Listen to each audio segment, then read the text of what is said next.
जो रोज गाय को प्रणाम करता है और गाय की प्रदक्षिणा करता है तो भगवत प्रदक्षिणा का उसे फल प्राप्त होता है। यदि घर में गाय बंधी है और भूखी है और प्यासी है तो तुम्हारे सारे पुण्य नष्ट हो जाएंगे। गौ का बहुत बड़ा महत्व वर्णन किया गया धर्म शास्त्रों में, यहां तक कि जब कोई ऋषि नाराज होता था तो आगे गाय करके जाया जाता था तो क्षमा हो जाती थी। गाय को देखते ही वो क्षमा कर देते थे। क्या बिना गौ सेवा के जी जो समर्थ है हर तरह से जी जी बिना गौ सेवा के जी क्या उसकी उपासना कैसे? जो मुक्ति है वो विशुद्ध बोध से है, जो भक्ति है वो विशुद्ध प्रेम से है, और जो धर्म है उसके ये अंग है। हाँ, ये धर्म के अंग है। ये बात है। सतरत सा लोकान तार्यति मम भक्ति युक्तो भुवनम पुनात तीर्थी कुर्वन्ति तीर्थानि। गंगा जी भी इंतजार करते हैं ऐसे महापुरुष का जिसका निरंतर भगवदाकार चिंतन चलता रहता है। गृहस्थ धर्म में जैसे है या जिनके पास बहुत अर्थव्यवस्था है, उनको चाहिए कि गौ सेवा से बहुत जल्दी शरीर पवित्र होता है, हृदय भी पवित्र होता है और गोविंद भी प्रसन्न होते हैं।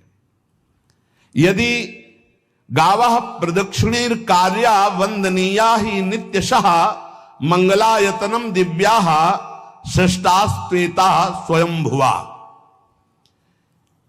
यदि गाय घर में पाली जाए या गौशाला खोली जाए और गौओं की सेवा की जाए, जिनके पास अर्थ है, भाव है, भगवान स्वयं श्री कृष्णचंद्र ने गौ सेवा स्वीकार की, गौवें चराई।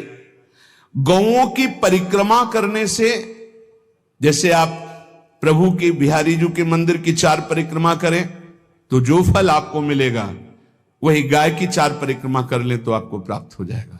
गौ की प्रदक्षिणा से गावः प्रदक्षिणी कार्या वंदनीया ही नित्यशः।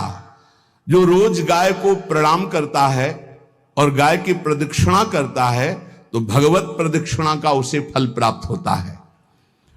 जहां गौएं विराजमान होती हैं वो बड़ा पवित्र दिव्य तीर्थ स्थल माना जाता है। गौएं जहां विराजमान रहती, गौशाला में भजन करे तो कई गुना बढ़कर के प्राप्त होता है। स्वयं ब्रह्मा जी ने गौओं को दिव्य गुणों से विभूषित बनाया है। अप्यागाराणि विप्राणाम देवतायतनानि च यद गोमयेन शुद्ध्यन्तिम किम ब्रूमो हृदिकम ततः। गाय के गोबर से जहां लेपा जाता है वहां जिस देवता का आवाहन करोगे वही देवता आकर विराजमान हो जाएगा। अपवित्र भूमि में भी यदि गाय के गोबर का लेप कर दिया जाए तो परम पवित्र मानी जाती है। गाय बहुत पवित्र, जहां वो बैठती है, जहां वो मूत्र त्याग करती, गोबर त्याग करती, वो स्थान तीर्थ तुल्य पवित्र माना जाता है। भगवान जब गाय के पीछे पीछे चलते तो गोरा जोड़कर उनके मस्तक पर विराजमान होती, उनके मुखार बिंद पर विराजमान होती। बाल गोविंद के अनिष्टों को दूर करने के लिए गाय के पूंछ को उनके ऊपर ऐसे झाड़ा देती थी मैया। जब गुरुमंत्र वैदिक सिद्धांत से दिया गया था पहली बार तो पंचगव्य पिलाया गया था। गोमूत्रम गोमयम क्षीरम दधि सर्पिस्तथैव च गवाम पंच पवित्राणि पुनंत सकलम जगत। कितना भी बड़ा पापी हो, अगर पंचगव्य पिलाया जाए तो वो वैदिक मंत्रों को स्वीकार करने लायक हो जाता है, पवित्र हो जाता है। पंचगव्य में 5 चीजें गाय की होती है। गाय का मूत्र, गाय का गोबर, गाय का दूध, गाय का दही और गाय का घी, ये 5 मिलाकर पंचगव्य पिलाया गया था। पहली बार जब वैदिक मंत्र दिया गया था तो पंचगव्य बनवाया था गुरुदेव भगवान ने संन्यास, और वो पिलाया था। ये पंचगव्य पिलाने से अपवित्रता का नाश होकर पवित्रता का संचार होता है। इसलिए धन्य है उनका जीवन जो गौ सेवा परायण है भगवत भाव से। गाय में साक्षात भगवान का भाव रखकर गौ सेवा करते हैं। त्रिषिता गौर गृहे बद्धा गेहे कन्या रजस्वला देवशास्त्र सन्निर्माल्य हंति पुण्यम पुराकृतम। यदि घर में गाय बंधी है और वो भूखी है और प्यासी है तो तुम्हारे सारे पुण्य नष्ट हो जाएंगे। अगर घर में रजस्वला कन्या बहुत काल तक है और उसका विवाह आप नहीं कर रहे हैं तो आपके सारे सुकृत नष्ट हो जाएंगे। यदि घर में ठाकुर जी विराजमान है, कर का पहनाया हुआ माला सुबह तुमने देख लिया तो तुम्हारे सारे पुण्य नष्ट हो जाएंगे, क्योंकि शयन कराते समय तुमने उतारा नहीं, अर्थात तुम सेवा में प्रमाद करते हो। तो देवताश्च निर्माल्य हंति पुण्यम पुराकृतम।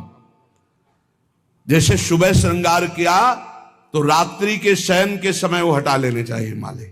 जब हम शयन कराते हैं तो भले पुष्प शैया पे शयन कराएं पर माला नहीं धारण कराएं।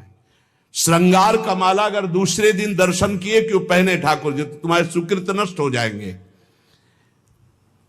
गाय बंदी हो घर में, वो प्यासी है और भूखी है, तुम्हारे सुकृत नष्ट हो जाएंगे।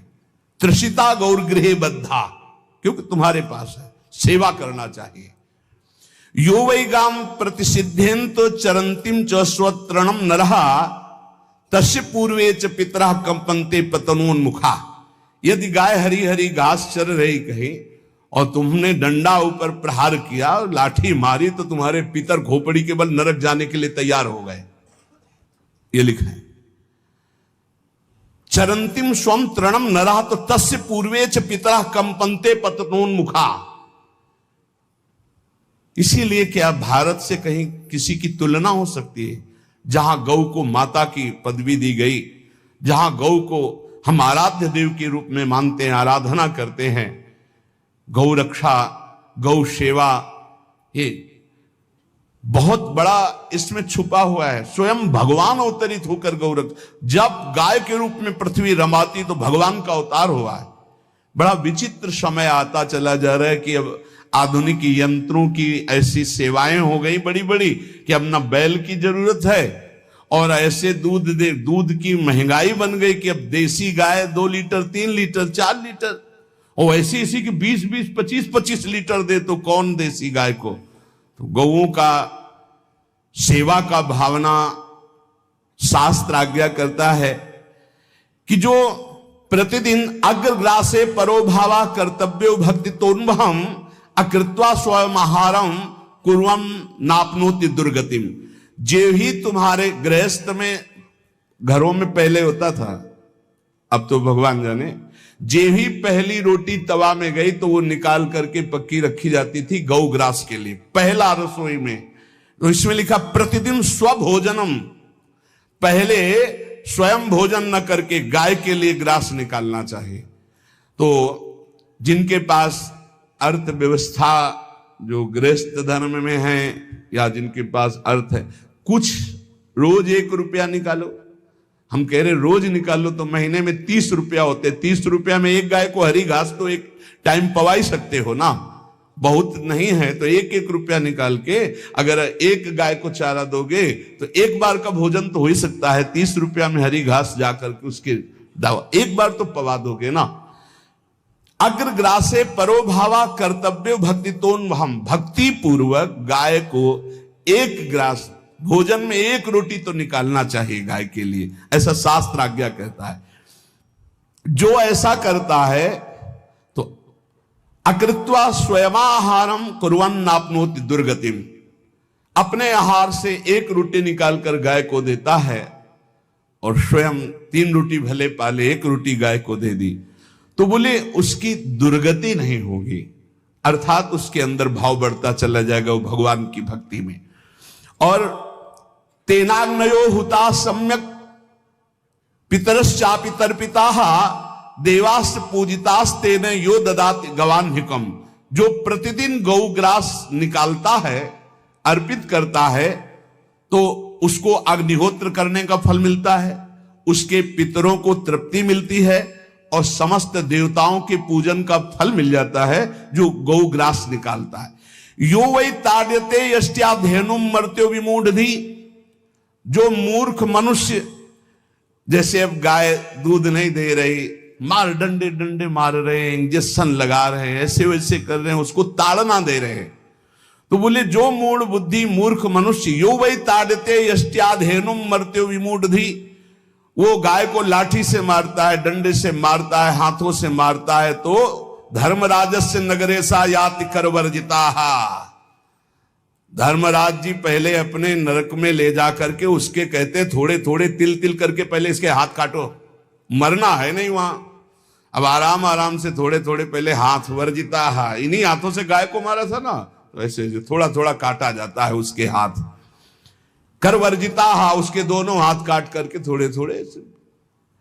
यो वै दंसान वार्यति तस्य पूर्वे कृतार्थ कहा नृत्यंत सवादिस्मास्तरिष्यति भाग्यवान। जो गौ के शरीर को स्नान कराता है, गौ के शरीर को कीट आदि से मच्छर आदि से रक्षा करता है और खूब अच्छा अच्छा पदार्थ गौ को, केवल दूध के लोभ से नहीं, ये हम गौ सेवा की बात कर रहे हैं। ये कि नहीं वहां 10 लीटर दूध देती तो हाथ फेरो, जब दूध नहीं देती है तो चारा भी ठीक से नहीं दे रहे और उसके ये स्वार्थी हो, गौ सेवा का बात नहीं।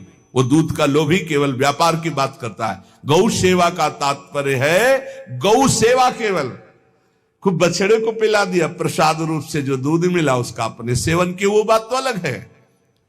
अब बछड़े को तो जरा सा केवल पिन्हाने के लिए कर दिया और खूब सारा दूध लीटर में नाप करके जा रहा है और उस समय तक तो खवाओ पियाओगे ही खूब अच्छे से। उसके बाद जब दूध देना बंद किया तो उसका आदर सत्कार खत्म, खोल के बाहर ऐसे वो प्लास्टिक खाते घूम रही है, तो ये गौ सेवा नहीं मानी जाएगी, वो स्वार्थ पूर्ति मानी जाएगी।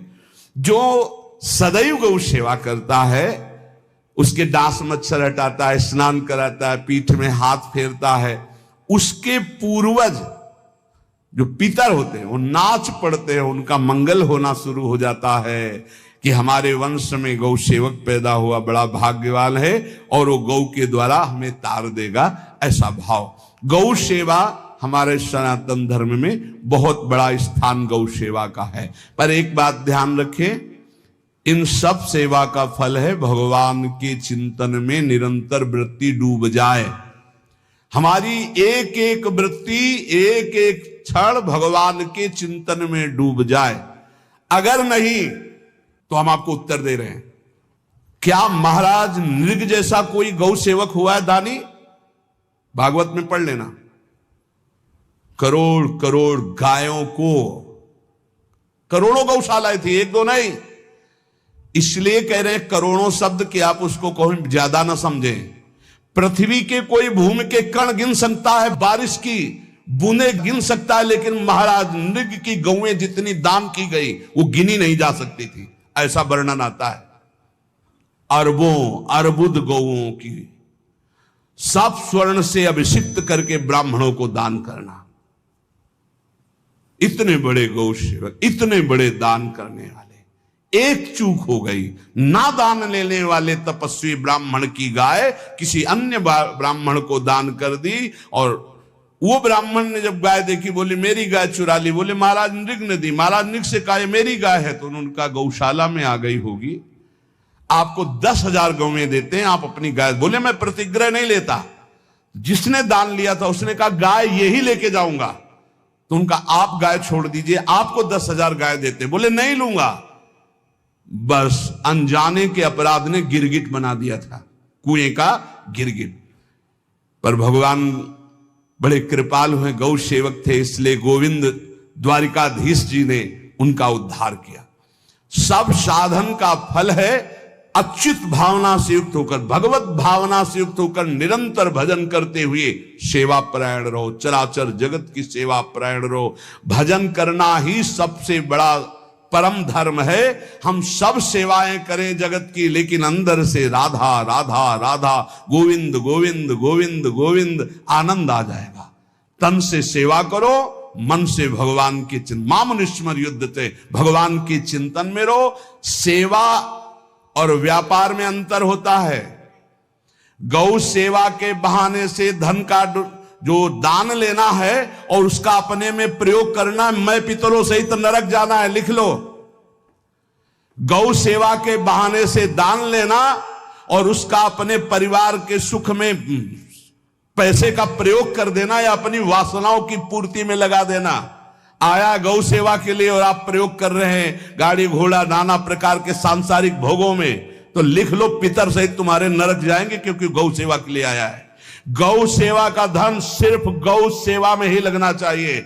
आप गौ सेवक है, दूध पान कीजिए, रोटी खा लीजिए, लेकिन गौ सेवा का अर्थ आप अपने वासनाओं की पूर्ति में, अपने मनोरंजन में या अपने मन के संकल्प भावना में नहीं पूरी कर सकते। गौ सेवा के लिए ही पूरी कीजिए। गौ के वास का निर्माण, गौ के भोजन की व्यवस्था, वो दूध